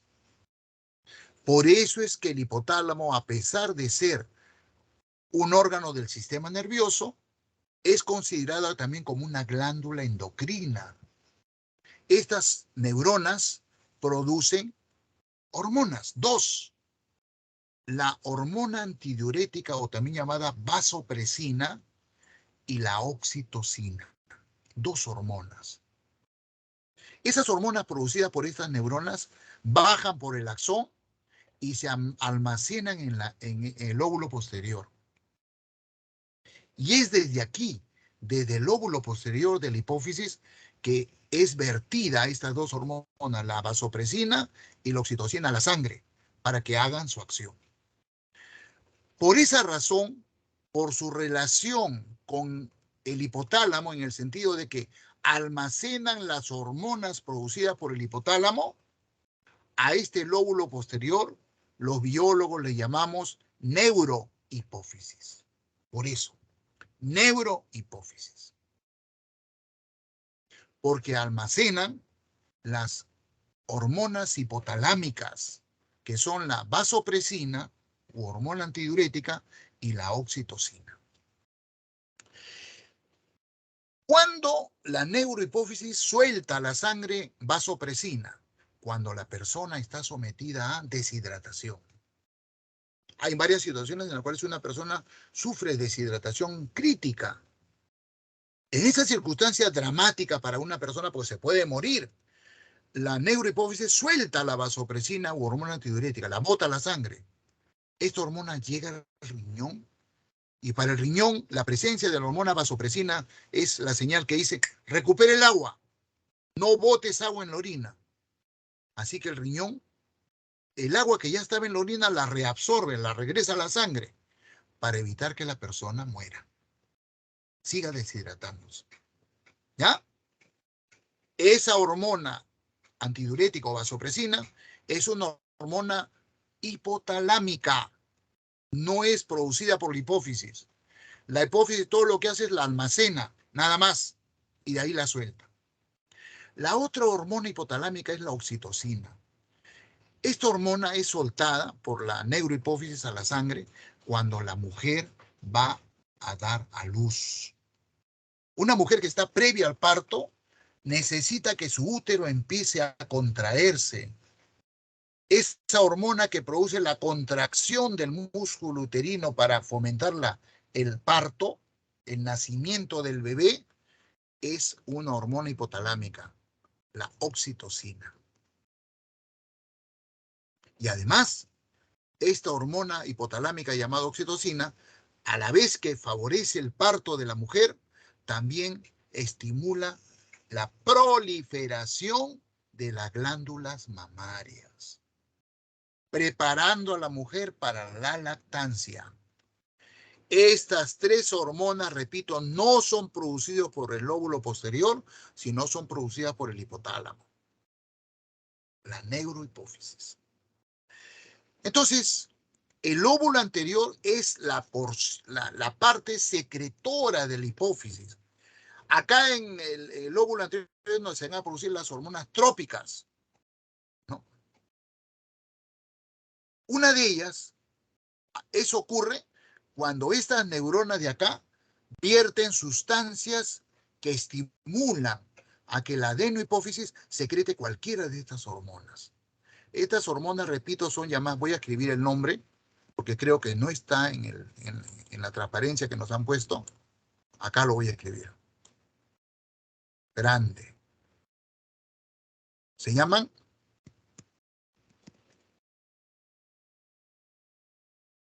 hormonas trópicas.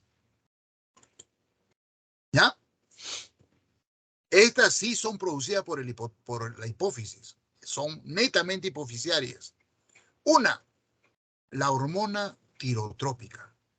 la hormona tirotrópica, o como conocida más comúnmente como su sigla, TH. Bueno, en inglés, ¿no? Tirotropic hormone. Tirotropic hormone. Hormona tirotrópica. Esta hormona va a ir a la tiroides, estimulando para que la tiroides produzca su hormona. Sus hormonas, pues son varias. Eso lo vamos a ver luego. También otra hormona trópica es la hormona adrenocorticotrópica o ACTH, como se le conoce mayormente, la ACTH. Esta hormona adrenocorticotrópica va a ir a las glándulas adrenales para que las glándulas suprarrenales o adrenales secreten sus hormonas. Otra hormona trópica es la prolactina. La prolactina es la hormona que va a hacer que las glándulas mamarias comiencen a secretar leche. ¿Cómo ocurre eso? Cuando el bebé succiona el pezón de la glándula mamaria de la mamá, esa succión del bebé de los pezones de la glándula mamaria hace que el hipotálamo reciba un estímulo. Entonces el hipotálamo secreta una sustancia química que hace que la adenohipófisis secrete la prolactina. Y la prolactina hace que a esa glándula mamaria le comience a producir leche.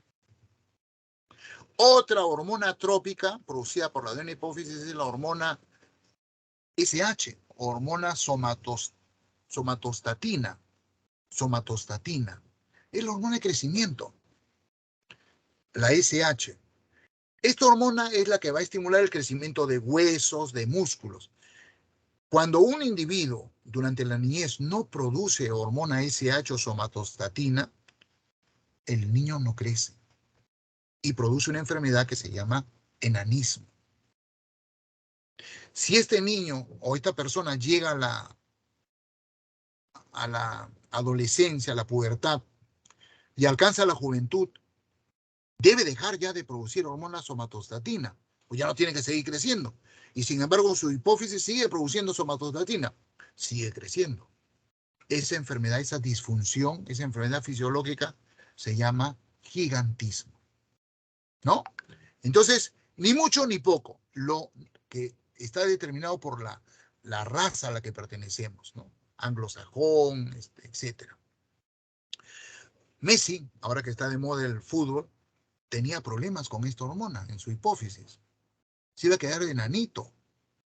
En Argentina no le daban mayor importancia porque era muy pobre, así que sus padres lograron, como era muy hábil, insertarlo en el Club Barcelona, y el Club Barcelona en España le dio un tratamiento con lo cual logró crecer algo, ¿no? La somatostatina, hormona de crecimiento. Y finalmente, otro grupo de hormonas trópicas son las gonadotropinas. Gonadotropinas porque van a las gónadas, testículos y ovarios. Son dos tipos de gonadotropinas, la FSH y la LH. La FSH es la hormona folículo estimulante. Va a ir al ovario y va a ir al testículo, fomentando la gametogénesis, la producción de gametos. Y la LH es otra hormona hipofisiaria que va a estimular que el ovario y los testículos secreten hormonas sexuales. Andrógenos, hormonas masculinas, estrógenos, hormonas femeninas.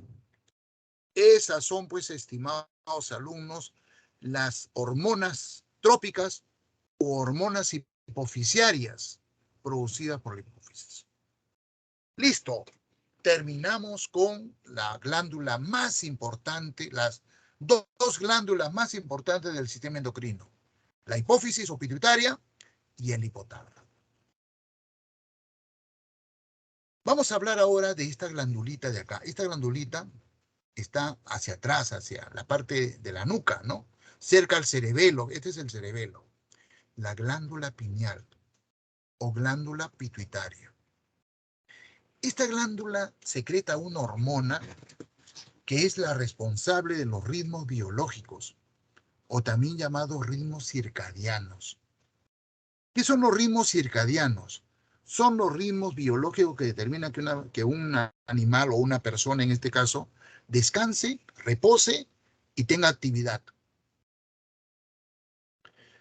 Cuando la glándula pineal o glándula pituitaria secreta su hormona que se llama melatonina, cuando una persona tiene melatonina en la sangre, la sensación que tiene es sueño, ganas de ir a dormir. Eso nos pasa en la noche, ¿no? A diferentes horas, algunos a las 9, otros a las 10, a las 11, a las 12, en fin. Hay melatonina en la sangre, así que tenemos ganas de dormir. Vamos a dormir y al cabo de un tiempo, las ventanas se abren, entra la luz y la melatonina desaparece de la sangre. Y nuestro cuerpo se pone en disposición de trabajar, de hacer actividades. Como nos sentimos en la mañanita, cuando nos levantamos de la cama. Estamos llenos de vitalidad después del baño, ¿no? Llenos de ganas de hacer cosas. No hay melatonina en nuestra sangre. Esa es la función de esta glándula, estimados alumnos. ¿Ah? Y está relacionada con la luz solar. La luz solar inhibe la producción de melatonina por la glándula pineal. La ausencia de luz solar estimula la producción de melatonina. En los animales funciona así. Y en nosotros también. ¿Está claro? Listo. Es muy importante. A esta glándula se debe ese descontrol que tenemos cuando viajamos de un continente al otro, ¿no? El famoso jet lag. Se desordena, pues, la glándula pineal, ¿no? No sabe qué hacer. Y entonces tenemos ese efecto, que es el efecto jet lag. Listo. Con eso salimos de la caja craneana y bajamos a la región cervical. Ahí vamos a encontrar dos glándulas, la tiroides y la paratiroides. Hacia adelante, ¿no? La parte anterior del cuello, acá están viendo en el esquema. La tiroides son dos lóbulos tiroideos, ¿no? Dos lóbulos. Esta glándula secreta dos clases de hormonas, la tiroxina y la calcitonina. La tiroxina, esta de acá, es una hormona tiroidea que va a actuar sobre todas nuestras células. La tiroides lo vierte a la sangre y cuando la tiroxina llega a nuestras células, cualquier célula de nuestro cuerpo, esta hormona hace que el metabolismo de esas células se active. La tiroxina actúa como un estimulante del metabolismo celular. A ver, pongo siempre yo esta analogía, es como el acelerador, el pedal de aceleración de mi carro. Yo cuando con mi pie aprieto el acelerador, ¿qué pasa con el motor del carro? Quema más gasolina, actúa más rápido. Eso hace la tiroxina. Bajo la concentración de tiroxina en nuestras células, entonces saco el pie del acelerador. Baja el metabolismo. Importantísimo, ¿no? Importantísimo. Una persona que tiene hipotiroidismo, baja producción de tiroxina, está cansada. Sus células tienen un metabolismo ralentizado, escaso. En un niño es fatal. Un niño está en pleno desarrollo, crecimiento. Si sus células están perezosas, no desarrolla. Sobre todo lo más grave, no desarrolla el cerebro. No crece. La enfermedad gravísima que produce el hipotiroidismo durante la niñez se llama cretinismo. Lo más grave, a pesar de que es un chiquito que no crece por esto, no desarrolla el encéfalo. Tiene retardo mental, eso es lo más grave. ¿Ya? Tan es así que usamos la palabra de la enfermedad como insulto, ¿no? Eres un cretino. Le decimos a una persona que no entiende lo que le estamos diciendo. En el adulto puede ocurrir también eso, una disfunción de la tiroides, no hay tiroxina, pero el daño no es tan severo, pues. Eso se llama mixedema. Un joven como usted que tiene pereza, desgano, probablemente tiene hipotiroidismo. Hay que tiene un descarte, ¿ya? Probablemente está sufriendo de mixedema. Y el caso contrario, ¿qué pasa cuando la tiroides produce demasiada tiroxina? Pucha, nuestras células están recontraaceleradas. Es como que yo pongo mi carro en neutro, la caja de cambios, y aprieto el acelerador al máximo. El motor se va a quemar. Lo mismo le puede pasar a nuestras células. Una persona que sufre de hipertiroidismo, sus células están funcionando al máximo. Esa persona tiene los ojos salidos. Eso se llama exoftalmia, suda. Lo que come lo quema al toque. Es flaco. come un montón y es flaquísimo.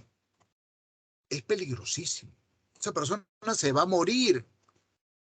Hay que calmarla, metabólicamente hablando. ¿Ya? Esa es la función de la tiroides, estimados alumnos. Por un lado. Por otro lado, la tiroides también produce otra hormona que tiene una función totalmente diferente, la calcitonina. Esta hormona, la calcitonina, lo que hace que nosotros eliminemos calcio a través de la orina, del sudor también, y hasta de las lágrimas. Botamos calcio. Nos descalcificamos por acción de la calcitonina. Eso es necesario, pero no tanto. Por eso, dentro de los dos lóbulos tiroideos hay otras glandulitas. Estas de acá, vean, se llaman glándulas paratiroides. Estas glándulas paratiroides producen una hormona que actúa en contrario de la calcitonina. Se llama paratormona. La paratormona, a diferencia de la calcitonina, eleva la concentración de calcio en la sangre. ¿Cómo? Evitando que se pierda en la orina. O estimulando la absorción del calcio en el intestino delgado. Hay alimentos que tienen abundante calcio. Huevo, leche, carne, etcétera, ¿no es cierto? Entonces la paratormona estimula la absorción de calcio. Y si no hay calcio ni por los alimentos ni por evitar la pérdida por la orina, saca calcio de la reserva de calcio. ¿Cuál es la reserva de calcio en el cuerpo? Los huesos. Los huesos. ¿Y por qué el calcio es tan importante que tiene dos hormonas que regulan su concentración? Porque el calcio tiene que ver con funciones fundamentales para la vida. Contracción muscular. Si no hay calcio, no hay contracción muscular. Si no hay calcio, no hay impulso nervioso. Si no hay calcio, no hay coagulación sanguínea. Es por eso que existen dos hormonas que regulan cuánto calcio debe estar circulando por la sangre. La calcitonina en sentido de botar calcio y la paratormona en sentido de recuperar calcio. ¿Ya? Llegamos a la región cervical, llegamos a la región pectoral, justo debajo del esternón. Debajo del esternón hay una glándula llamada timo. Esta glándula, que la vemos acá amplificada, secreta una hormona que se llama timosina. ¿Qué efecto tiene la timosina? La timosina es una hormona muy especial que hace que unas células que salen de la médula ósea a la sangre, un grupo de glóbulos blancos llamados linfocitos inmaduros, cuando llegan al timo, esta hormona timosina a esos linfocitos inmaduros los convierte en los famosos linfocitos T. Acá está escrito acá, linfocitos T. Justamente T viene de timo, pues. La otra clase de linfocitos que tenemos, los B de B labial, ya salen de la médula ósea maduros. Los linfocitos B ya salen de la médula ósea maduros. Los T salen inmaduros. Y se convierten recién en T cuando pasan por el timo. Ya vamos a ver a continuación cuando hablemos del sistema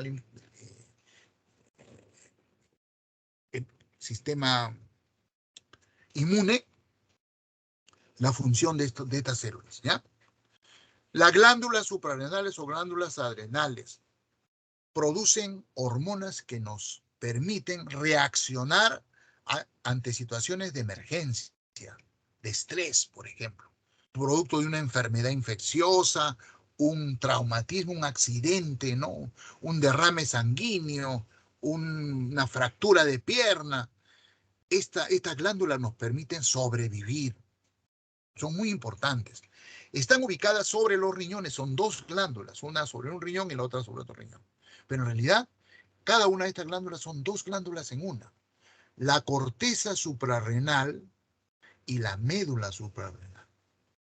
La corteza suprarrenal produce estas hormonas llamadas glucocorticoides.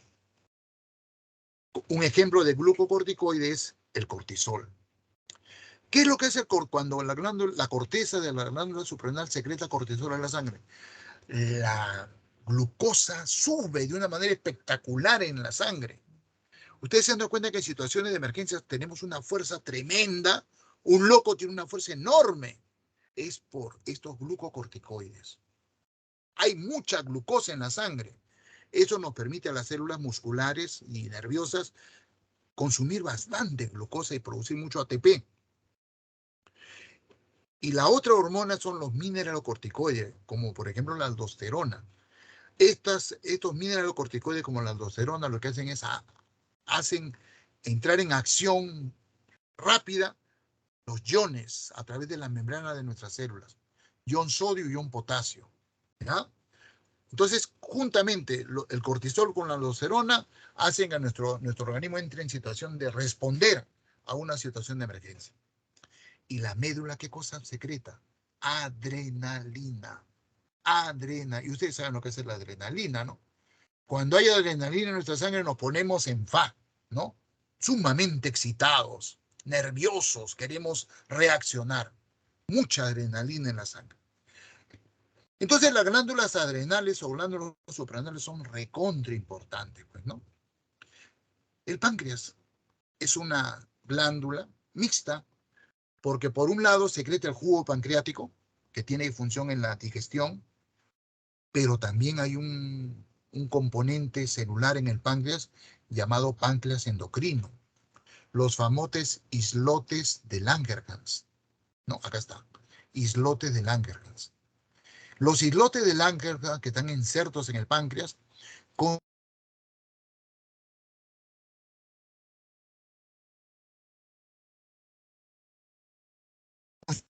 insulina y el glucagón.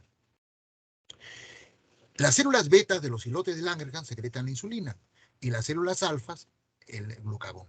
¿Cuál es la función de estas dos hormonas?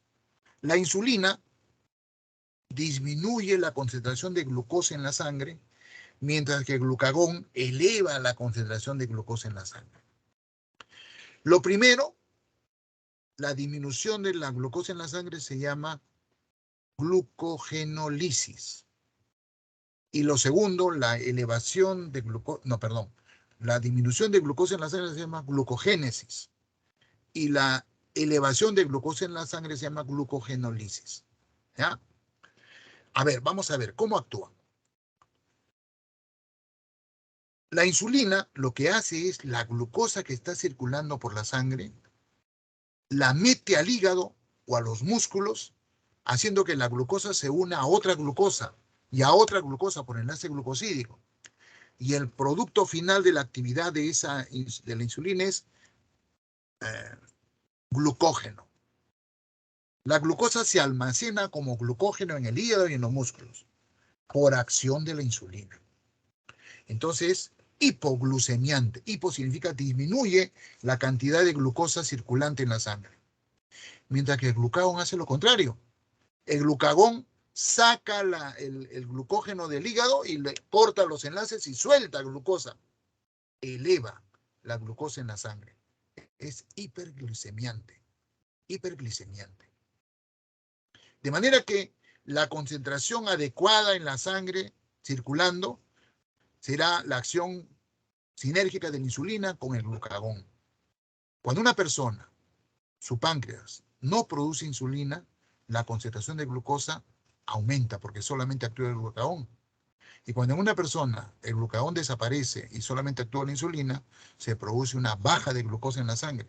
Ambas son no deseables, ¿no? Aprovechemos para hablar de una enfermedad que se debe a esto, la diabetes, ¿no? Esta es una situación saludable. Uy, se me gana el tiempo. El páncreas secreta insulina, que son estas moléculas de acá. Nuestras células tienen un receptor de insulina y esto hace que la glucosa penetre la célula y se forme glucógeno. Y chévere, todo bien. Esto es lo saludable. Pero hay personas que nacen con su páncreas no productor de insulina. A eso le llamamos diabetes tipo 1. No hay insulina. Por lo tanto, no hay este complejo hormona-insulina y entonces la glucosa que se queda afuera no entra. Se produce una elevación de la glucosa en la sangre. Esta es la diabetes hereditaria. El niño ya nace con diabetes. Terrible, ¿eh? Y esta es la diabetes de los adultos, la diabetes tipo 2. El páncreas está produciendo insulina, pero nuestras células se han vuelto resistentes a la insulina. Ya no tienen afinidad por la insulina. Entonces, al no tener afinidad, no se produce el complejo insulina-receptor, igualito que en el caso 1, la glucosa se acumula. Esta diabetes tipo 2 es la que se produce por desórdenes alimenticios, ¿no? Falta de ejercicio, obesidad, etc. ¿Correcto? Bueno. Y esto lo vamos a ver cuando hagamos reproducción, ¿ya? Ahora solamente lo que les dije al principio. Finalmente, estimados alumnos, con esto termino mi clase. Me quedan 5 minutos. No, 5 minutos. El sistema inmunológico. Ya hemos hablado un poco de esto. ¿Se acuerdan que les hablé la clase pasada del sistema linfático? El sistema linfático está constituido por ganglios y vasos linfáticos. Bueno, en los ganglios se acumulan los glóbulos blancos. Los glóbulos blancos son una gama de células muy variadas. Monocitos, eosinófilos, neutrófilos, basófilos, macrófagos, ¿no? Linfocitos, toda una gama de células. Bueno, esos leucocitos van a tener la habilidad de reconocer cuando una sustancia extraña ingresa a nuestro cuerpo. Cualquiera. Puede ser un virus, puede ser una bacteria, puede ser un hongo, puede ser una molécula ajena. A esas moléculas extrañas que ingresan a nuestro cuerpo en la disciplina llamada inmunología, porque esto ha dado origen a una nueva rama de la biología, un nuevo dominio, inmunología. Y los médicos y biólogos que se dedican a esta rama se llaman inmunólogos, ¿ya? Los inmunólogos en inmunología, a cualquier sustancia que se extraña al cuerpo le llaman antígenos. Estas células son responsables de la respuesta inmunológica, o sea, protección de nuestro cuerpo. Vamos a ver. Entonces, células del sistema inmune son producidas por la médula ósea, a partir de la célula madre hematopoyética, ¿ya? Se van a formar varios tipos de células. Estos de acá, células fagocitarias. Este mieloblasto, formada a partir del progenitor mieloide, va a formar dos tipos de células, monocitos y granulocitos. Monocito, granulocito porque tienen gránulos, como están viendo ustedes. Los granulocitos van a ser neutrófilos, eosinófilos y basófilos. Y el monocito no tiene gránulos. Este monocito se puede transformar en macrófago, ¿ya? Ok. Todas estas células son fagocitarias. O sea, ¿qué hacen? Cuando ven un antígeno, lo fagocitan, o sea, lo tragan y lo destruyen. Esta respuesta es inespecífica. Es decir, este monocito o este macrófago puede fagocitar un virus, también una bacteria, también una proteína. Igual los granulocitos. Esta respuesta es inespecífica, ¿ya? Este mastocito, a pesar de que no tiene una función directa, es responsable de las alergias, lo que los inmunólogos llamamos reacciones de hipersensibilidad. Contienen una sustancia que se llama mediador de hipersensibilidad. En el caso de los humanos, esta molécula mediadora de hipersensibilidad es la histamina con H. Entonces, cuando el mastocito, célula cebada, libera histamina, se produce ese fenómeno que se llama alergia o hipersensibilidad. Estas células no tienen nada que ver con el sistema inmunológico, ¿no? Los glóbulos rojos y los trombocitos o plaquetas, ¿ya? Otro grupo de células que son recontra importantes son estas de acá, que se forman a partir del progenitor linfoide, los famosos linfocitos. De la médula ósea ya sale esta célula B, este linfocito B maduro, pero esta no, sale inmaduro. Recién se convierte en linfocito T cuando pasa por el timo, ¿se acuerdan? Estos dos linfocitos producen una respuesta que es específica. Si es un virus, el virus que produce la estimulación de estos dos linfocitos produce la respuesta contra ese virus y no contra otro, ni contra otro antígeno. Esta respuesta se llama respuesta inmunológica y es recontra importante. Es la más importante. Esto es como metralletas, fusiles que disparan contra el antígeno. Estos son misiles teledirigidos de gran acción sobre el antígeno que está produciendo una enfermedad. ¿Ya? Acá está están más explicados los granulocitos y granulocitos. En conclusión, este complejo sistema alojado en el sistema linfático, en los ganglios del sistema linfático, está constituido por células y por proteínas. ¿Cuántos tipos de proteínas funcionan en el sistema inmunológico? Inmunoglobulinas o anticuerpos, citoquinas, que pueden ser linfoquinas si son producidas por linfocitos, o monoquinas si son producidas por monocitos, y proteínas del complemento.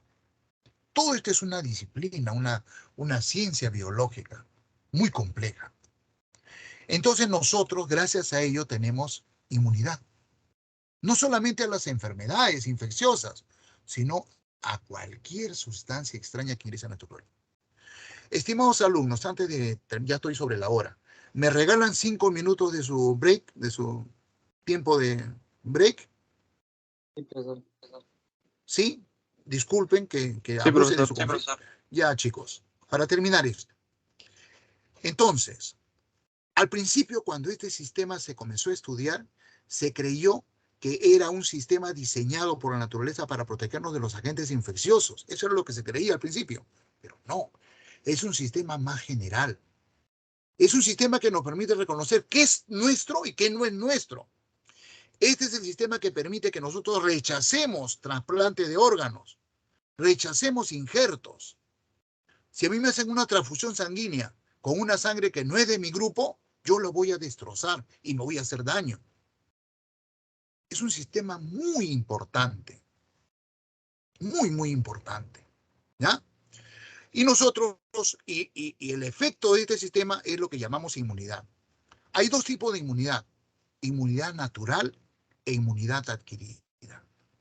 ¿Cuándo decimos que la inmunidad natural es con la que nacemos? ¿Se han dado cuenta, estimados alumnos, que en su familia o en sus amigos, en sus relaciones cercanas, hay personas que son resistentes a determinado tipo de enfermedades? Naturalmente. Hay personas que somos bien sensibles a gripe. Hay un griposo y ya estamos con gripe. Pero hay personas que se ponen en contacto y difícilmente se agripan. Eso se llama inmunidad natural. En África fueron descubiertas unas mujeres prostitutas que eran naturalmente resistentes al VIH. Fueron sometidas a una investigación para ver ese fenómeno interesantísimo. Tenían inmunidad natural, ¿ya? Bueno, y eso es complejo, ¿no? Se debe a muchos tipos de fenómenos, como los que están descritos acá. Mecanismos innatos externos y mecanismos innatos externos. Pero lo más importante es la inmunidad adquirida. La inmunidad adquirida puede ser pasiva o activa. ¿Cuándo decimos que la inmunidad adquirida es activa?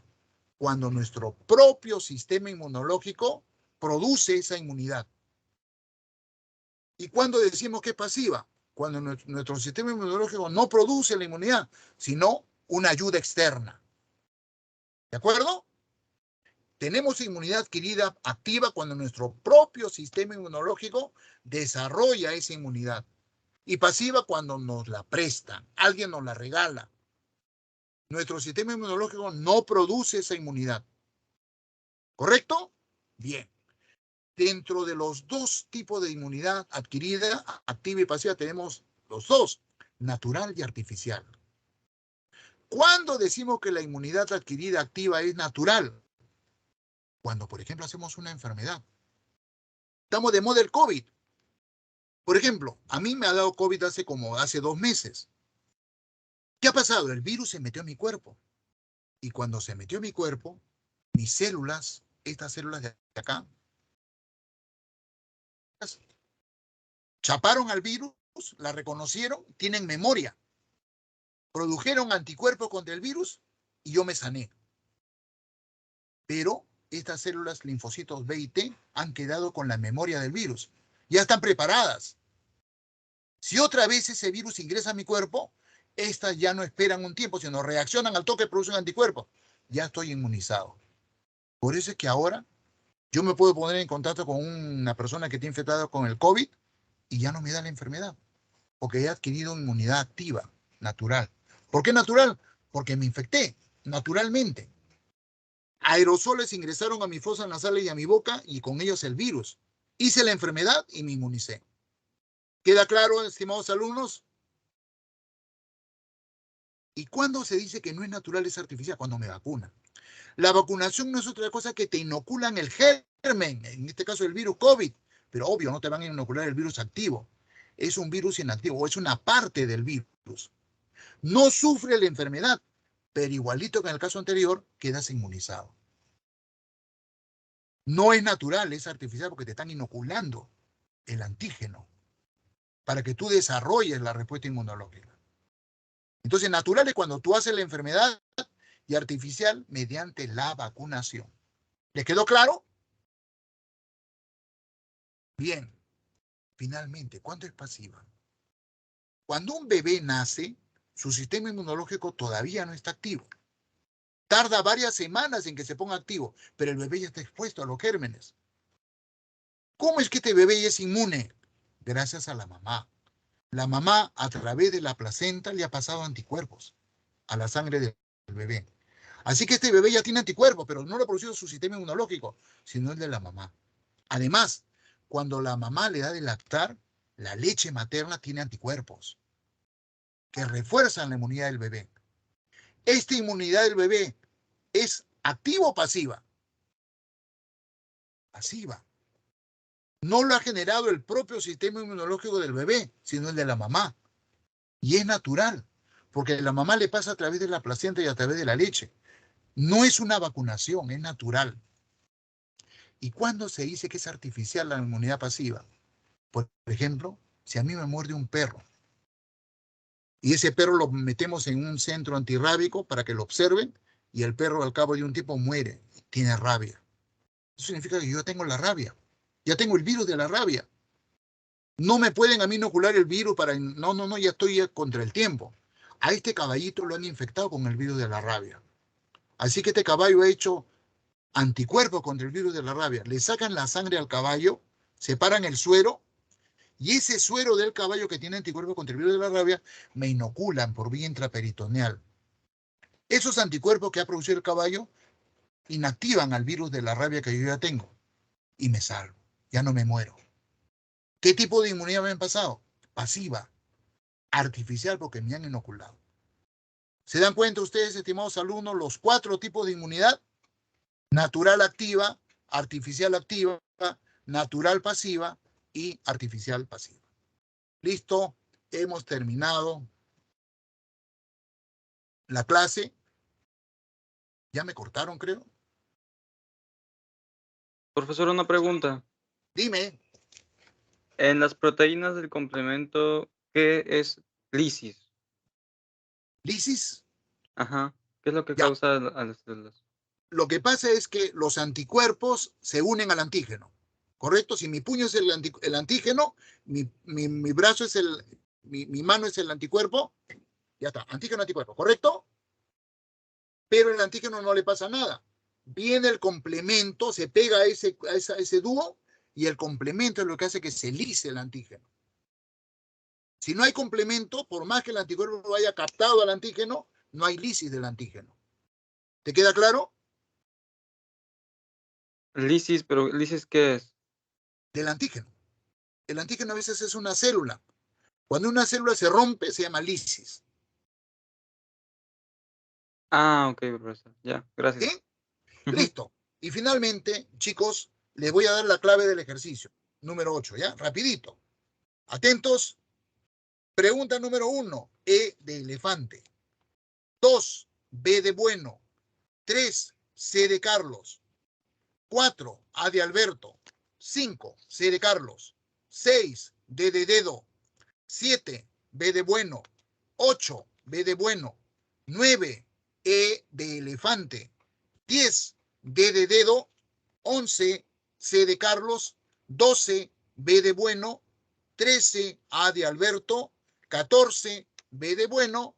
Y 15, A de Alberto. ¿Copiaron? Listo, chicos. Muchas gracias por su atención. Les deseo una noche buena, hermosa con su familia. Reflexionen sobre sus vidas. Y un abrazo muy fuerte. Nos estamos viendo. Chao. Cuídese, profesor. Feliz Navidad. Feliz Chao, Navidad. profesor. Feliz Navidad, Ah, profe. chiquito, chao, cuídense.